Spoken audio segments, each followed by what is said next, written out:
Selamat pagi para mahasiswa sekalian. Jumpa kembali bersama saya Yosef Manik, dosen kalian dalam mata kuliah Ekologi Industri. Semoga kalian semua dalam keadaan sehat dan bersemangat menjalani perkuliahan jarak jauh kita saat ini. Minggu lalu kita sudah mempelajari salah satu alat analisis dalam ekologi industri, yaitu Material and Energy Flow Analysis atau MEFA. Sebenarnya dalam ekologi industri masih ada beberapa alat analisis yang lain.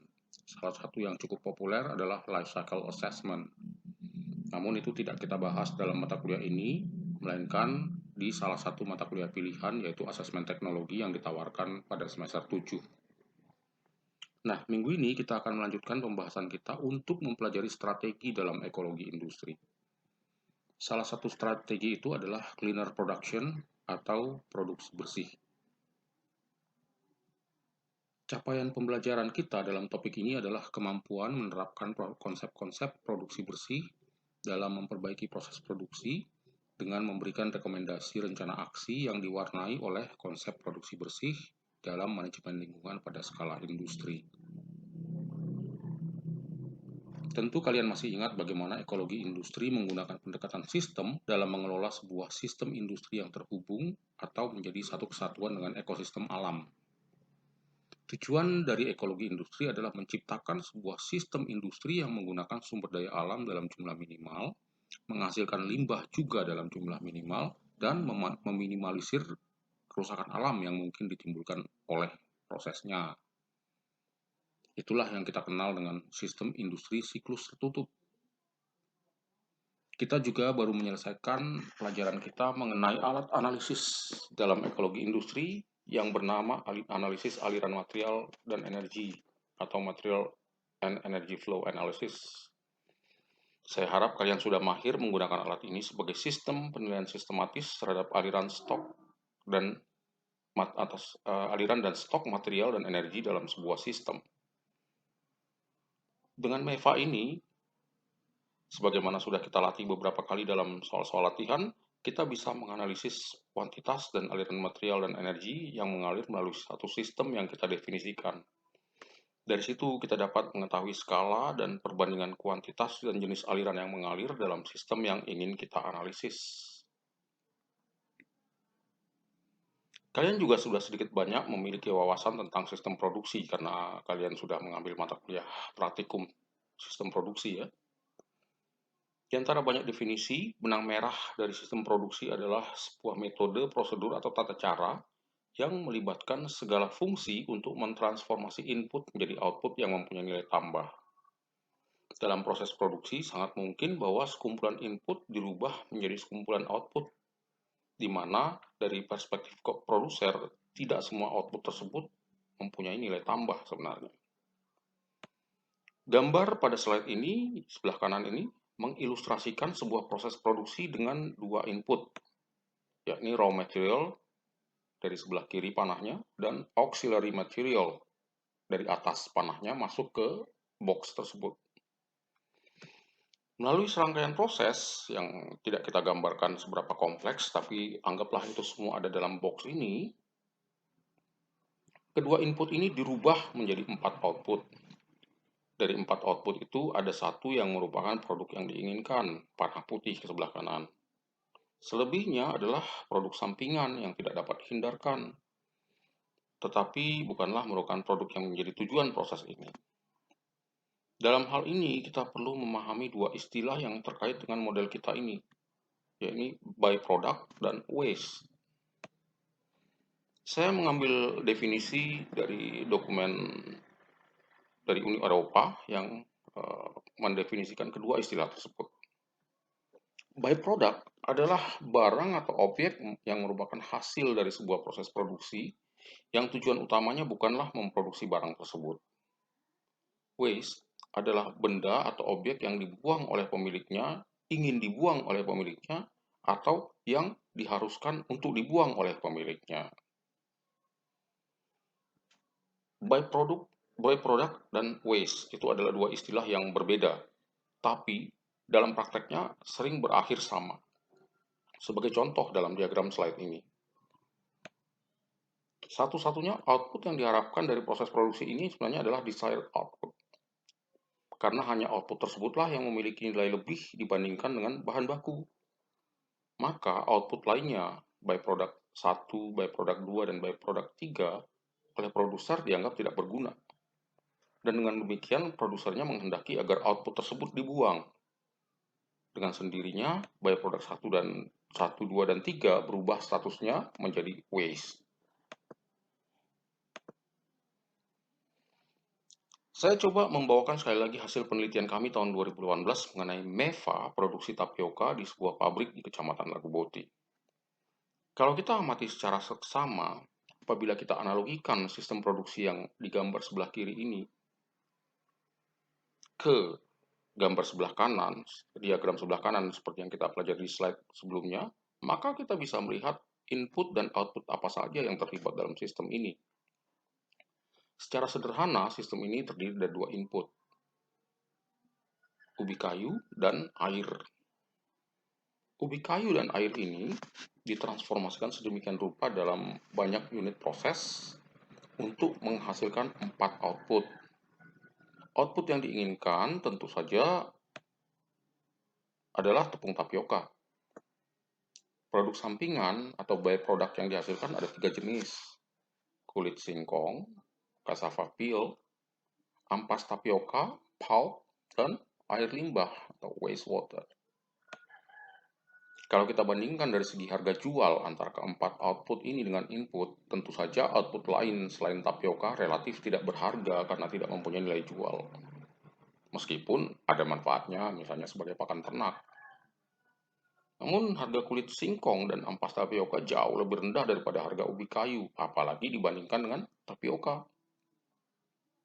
Sementara air limbah sama sekali tidak mempunyai nilai jual. Nah, dengan demikian satu-satunya output yang bernilai dari sistem ini adalah tapioka. Dengan kata lain, produk sampingan yang dihasilkan di sini serta-merta akan menjadi limbah atau waste. Dan memang demikianlah yang terjadi. Secara proporsional,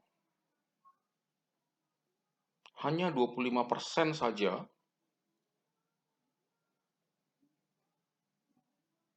rasio antara output tapioka dibandingkan dengan raw material. Bahkan kalau kita bandingkan ke semua output, semua input yang masuk, kalau kita ikutkan air juga, water dan cassava root dan sebagainya, ini tidak lebih dari 5%. Nah, 95%-nya apa? Itulah yang terbuang dalam bentuk limbah, cair maupun padat. Nah, bukankah ini menjadi persoalan yang serius?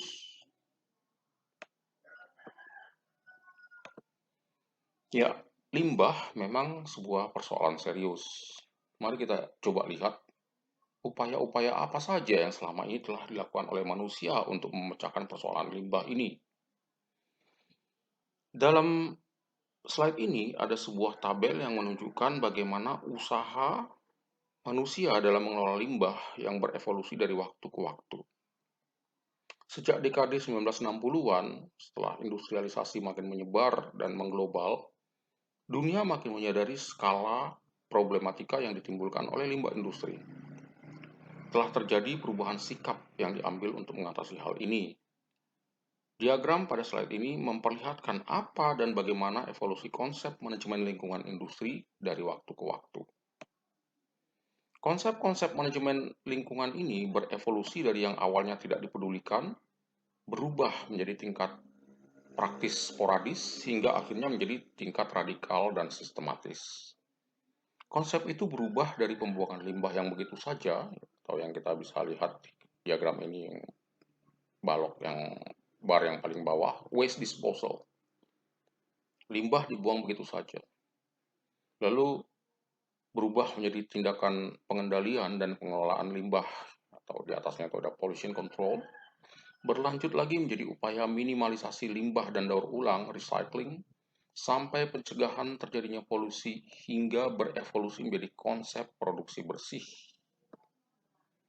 Dari grafik ini kita bisa melihat bagaimana fokus upaya yang tadi hanya ditujukan terhadap pengurangan dampak lingkungan berlanjut menjadi perubahan akan perilaku industri dan teknologi. Nah, di grafik tadi kita bisa baca bahwa tindakan yang pertama yang dilakukan oleh dunia terhadap limbah industri ini hanya sekedar waste disposal, pembuangan limbah begitu saja dan membiarkan kepada alam untuk bekerja dan menangani itu.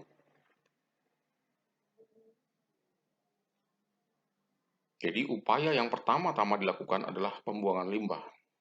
Ya, sebenarnya tidak tepat juga apabila kita mengatakan ini sebagai upaya, karena praktis tidak ada tindakan signifikan yang diambil. Yang dilakukan adalah membuang limbah industri dan memastikan bahwa pembuangan itu tidak berdampak terlalu besar. Dengan cara memastikan bahwa konsentrasi zat buang relatif rendah. Dan dengan demikian dampaknya bisa diabaikan. Contohnya, cerobong asap gas buang yang dibuat setinggi mungkin. Tujuannya adalah agar tidak ada orang yang terganggu dengan polusi yang ditimbulkannya. Dan pada suatu saat gas itu akan menyebar kemana-mana dan konsentrasinya makin rendah dan dianggap tidak berpengaruh karena sudah sangat encer dan jauh di bawah ambang batas.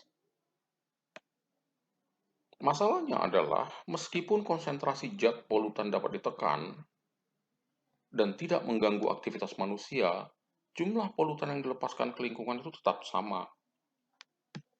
Dan deposisi polutan ini pada suatu waktu akan mencapai ambang batas juga. Artinya tinggal menunggu waktu saja sampai ini akan menjadi masalah besar. Nah, dari sini orang mulai berpikir, kalau kita lakukan dengan cara pengenceran saja, dilution, itu tidak akan menjadi cara untuk mengatasi masalah polusi ini kalau gitu. Artinya selanjutnya orang mulai berpikir tahap kedua yaitu pollution control. Upaya ini disebut juga end of the pipe solution. Ini adalah upaya yang mengacu kepada pengambilan tindakan untuk mengelola pencemaran setelah polutan tersebut diciptakan. Contohnya, sebuah industri yang menghasilkan limbah cair, maka perusahaan membuat instalasi pengolahan limbah cair. Atau pada sebuah industri yang menghasilkan limbah beracun berbahaya B3, maka perusahaan tersebut membuat alat penghancur limbah B3 secara termal, dibakar dalam sebuah rotary kiln misalnya. Intinya adalah melakukan pengolahan limbah sebagai upaya untuk memperbaiki keadaan. Upaya seperti ini memang kelihatannya tidak melakukan memang kelihatannya melakukan perbaikan daripada tidak sama sekali. Jadi daripada kita buang begitu saja, yang mendingan kita olah. Namun tetap ini ada kelemahannya, yaitu apa? Pertama, biaya investasi dan perawatan yang mahal. Kalau kita membuat sebuah unit instalasi pengolahan air limbah, pertama-tama kita harus membangun dulu. Kemudian kita harus mengoperasikan itu butuh biaya juga, biaya operasional. Sementara upaya ini tidak memberikan solusi permanen terhadap masalah, karena limbah akan terus-terusan dihasilkan. Nah, evolusi usaha berikutnya adalah minimasi jumlah limbah atau waste minimization. Minimisasi limbah termasuk pencegahan terjadinya limbah dan pemanfaatan limbah. Contohnya di gambar ini. Jadi kalau di gambar tadi hanya yang byproduct itu dibawa ke tempat pengolahan limbah. Nah, di sini kita melakukan usaha menekan jumlah limbahnya. Bagaimana caranya? Ya mungkin optimalisasi produksi, efisiensi supaya limbah yang dihasilkan juga rendah. Pencegahan limbah bisa dalam bentuk mengambil tindakan untuk mencegah ditimbulkannya limbah berbahaya juga. Pemanfaatan limbah bisa dalam bentuk pemakaian limbah untuk berbagai kegiatan yang menggunakan limbah sebagai input produksi berikutnya. Upaya lainnya adalah recycling. Recycling dapat dipecah menjadi beberapa subbagian, yaitu reuse, recycling itu sendiri, dan recovery.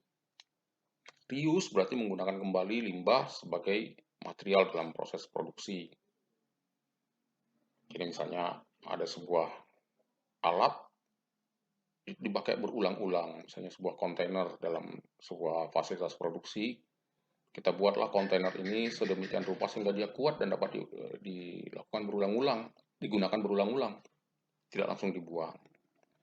Recycling berarti pemanfaatan limbah dari proses produksi untuk proses produksi yang lain. Misalnya di diagram di slide ini kita lihat ada air yang kita butuhkan untuk melakukan proses pengolahan tapioka. Air tersebut tentu saja setelah melalui proses produksi atau berubah bentuk menjadi air limbah karena terkontaminasi. Tapi mungkin ada beberapa proses yang tidak membutuhkan air dengan kualitas yang sangat bagus, misalnya katakanlah untuk mencuci mencuci kulit ubi dari tanah, tentu saja tidak membutuhkan air yang kualitasnya sangat murni, ya kita bisa melakukan recycling dari air tersebut. Recovery berarti pengumpulan komponen material tertentu untuk dijadikan bahan bagi sebuah proses produksi, katakanlah misalnya pulp atau ampas. Ampas tapioka itu bisa dipakai untuk dijadikan bahan untuk pembuatan produksi produk yang lainnya, misalnya membuat eh, tepung, ya, membuat tepung yang kualitasnya mungkin tidak sebagus tapioka, tapi masih bisa dimanfaatkan dan sebagainya. Nah, upaya pengendalian limbah yang selanjutnya, yang merupakan puncak dari ini semua tadi adalah cleaner production. Definisi dari cleaner production yang dirumuskan oleh UNEP atau United Nations Environmental Program berbunyi, penerapan berkelanjutan dari sebuah strategi lingkungan preventif yang terintegrasi terhadap proses, produk, dan jasa untuk meningkatkan efisiensi total dan mengurangi dampak terhadap manusia dan lingkungan. Jadi, dalam hal ini terdapat upaya yang strategis, radikal, dan terintegrasi dalam proses, produk, dan jasa. Strategi tersebut terdiri dari pertama mungkin konservasi atau penghematan bahan baku dan energi, penghapusan bahan baku yang sifatnya beracun atau toksik, penurunan jumlah dan tingkat toksisitas semua emisi sebelum mereka meninggalkan proses, penurunan dampak sepanjang siklus hidup produk. Dapat dilihat ini adalah kombinasi dari semua tindakan-tindakan yang telah dijabarkan sebelumnya. Di sini ada upaya minimasi jumlah, ada juga upaya recycling, dan ada juga minimasi terhadap dampak baik dari produk maupun dari proses. Apa efek positif dari cleaner production?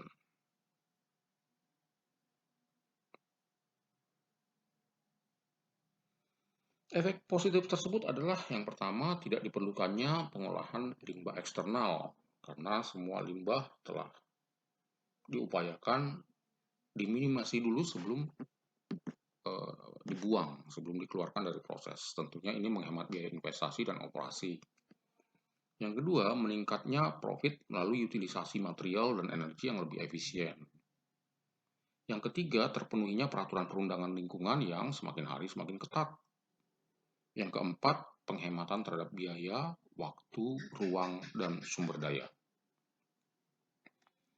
Cleaner production pada konsepnya dimulai dari pemahaman bahwa kalaupun teknologi remediasi lingkungan dapat diciptakan untuk menurunkan emisi secara signifikan, teknologi itu tetap mahal dan membutuhkan biaya operasional berupa material, energi, dan tenaga kerja.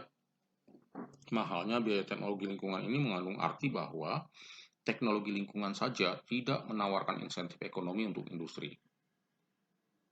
Dengan cara ini, maka industri akan mencari cara untuk menghindari biaya teknologi lingkungan. Bagaimana caranya? Ya berinvestasi di negara-negara dengan regulasi yang tidak terlalu ketat. Akibatnya, secara global, penurunan emisi tidak dapat dicapai. Jadi hanya memindahkan masalah.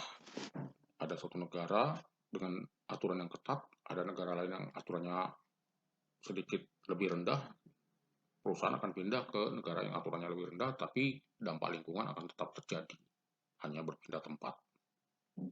Cleaner production sebaliknya bertujuan untuk mengurangi dampak negatif terhadap lingkungan dan menekan biaya operasi. Cleaner production bekerja dengan metode terintegrasi, preventif, dan bukan solusi end of pipe.